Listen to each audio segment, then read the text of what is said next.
Okay, this is chapter 4 of Mr Mingin, and it's mince. Okay. Fear of being late for homework hour, Chloe started the gang faster. She didn't want Mother nabbing at her with questions about where she'd been or who she'd been talking to. Mrs Plume would be black affronted if she found out her daughter had been sitting on a bench with somebody she would describe as a soap jowper. Grown-ups always had a way of spoiling all hin. Chloe stopped hurrying though when she realised she was about to gang past Radge's shop. Just yin chocolate bar, she thought. Chloe's love of chocolate made her yin of Radge's best customers. Radge ran the local newsagent shop. He was a muckle, big, jocko dealie o' a man, as sweet and colourful as his slightly overpriced sweeties. The day, though, what Chloe really needed was advice. And maybe some chocolate. Just yin bar, mind. Or maybe twa. "Oh, Miss Chloe," said Radge as she came in the shop. "What can I tempt you with the day?" "Hello, Radge," said Chloe, smiling. She always smiled when she saw Radge. It was partly because he was sick of bromani and partly because he sold sweets. "I hae some Rolos on special offer," announced Radge. "They're out of date and hard to stain. You might lose some of your wallies when you chaw into them, but at 10p off you canna whack it." Let me think about it," said Chloe, scouring the rows and rows of confectionery. "I had half a lion bar earlier on. What'll you give me for the other half? I'll take onything upwards of 15p. I think I'll just take a crunchy, thanks, Radge." "Buy 7 crunchies and I'll give you the 8th crunchy bar for free." "Nae thanks, Radge, I just want yin." She put the siller down on the counter. 35p siller, well spent considering the broth feeling the chocolate would give her as it slipped down her thrapple and into her belly. "But Chloe, do you no understand? This is a once in your puff opportunity to enjoy the popular chocolate smothered honeycomb bar at an idiotic price." "I dinna need 8 crunchies, Radge," said Chloe. "Can you give me some advice instead?" "You're joking. I'm not responsible enough to give you advice," replied Radge, without a hint of irony. "But I'll gie it a go." Chloe loved gabbing to Radge.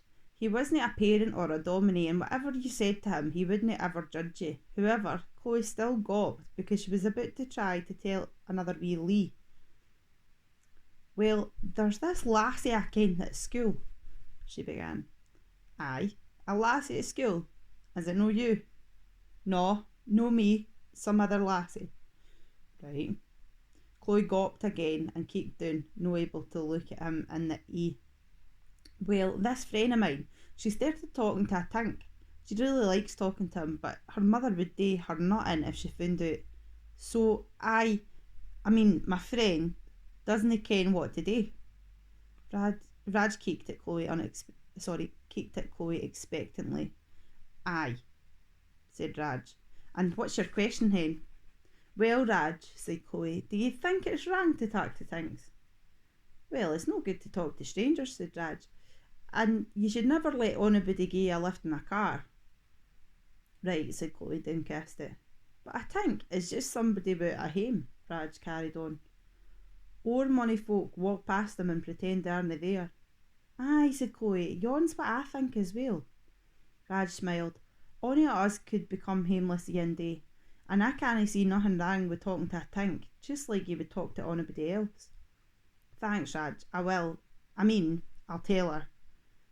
This lassie at school, What's this lassie called, Chloe?" Stephanie,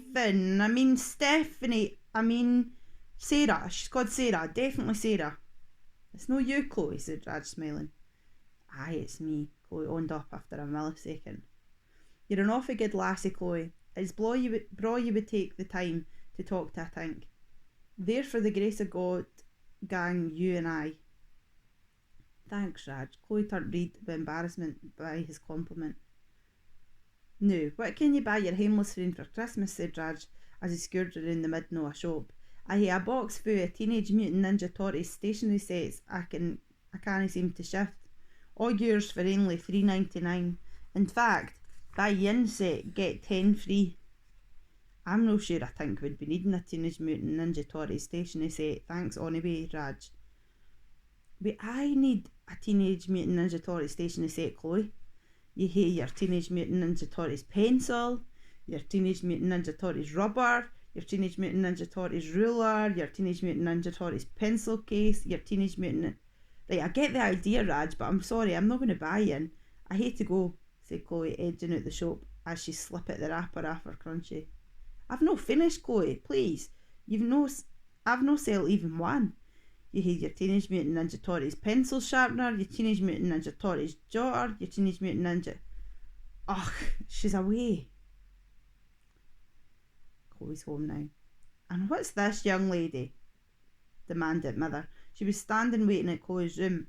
Atween her thumb and index finger was one of Chloe's jotters for the school. Mother held it up for all to see as if it was an exhibit in a court case.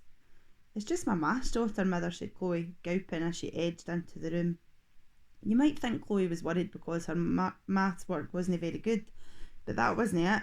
The problem was Chloe's maths jotter didn't hae ony maths in it at all. The jotter was meant to be full of boring numbers and equations, but instead it was totally hoaching with colourful words and pictures.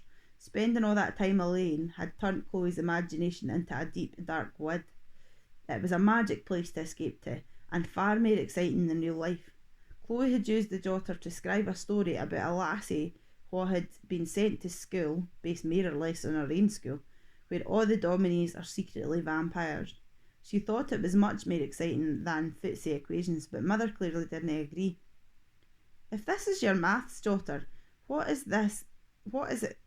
Why has it got this daft, ugsome horror story in it? Said Mother. This was one of the questions where you're not supposed to answer. Nae wonder you did so badly in your maths exam. No doubt you've been spending your time in class grieving this mince. I am so disappointed in you, Chloe. Chloe felt her cheeks blazing with shame and hung her head.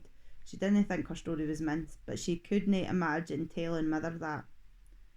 Do you know how onything to say for yourself? Shouted Mother. Chloe shook her head.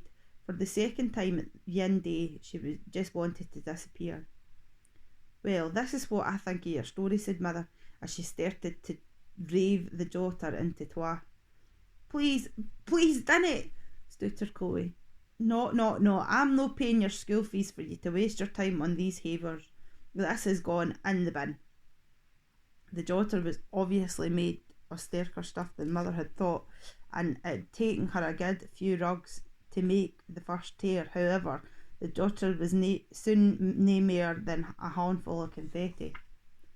Chloe bowed her head, tears nipping her een, and her Mother dropped out all the wee bitties in the bin. Do you want to end up like your father, working in a car factory?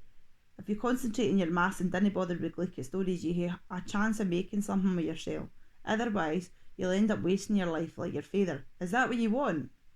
Well, Dinna you dare interrupt me, shouted Mother. Chloe hadn't realised yon was another one of those questions that you just had to wheesht and no even think about getting an answer. You'd better smarten up your ideas, young lady. Chloe wasn't awful sure what this meant, but it didn't seem like the best time to spear. Mother left the room, grandly doofing the door a hint or shut. Chloe sat down on the edge of her bed. As she buried her physic in her hands, she thought of Mr Mingin sitting on his bench with only the Duchess to keep him company. She wasn't hameless like him, but she felt hameless in her heart. It's the end of chapter 4.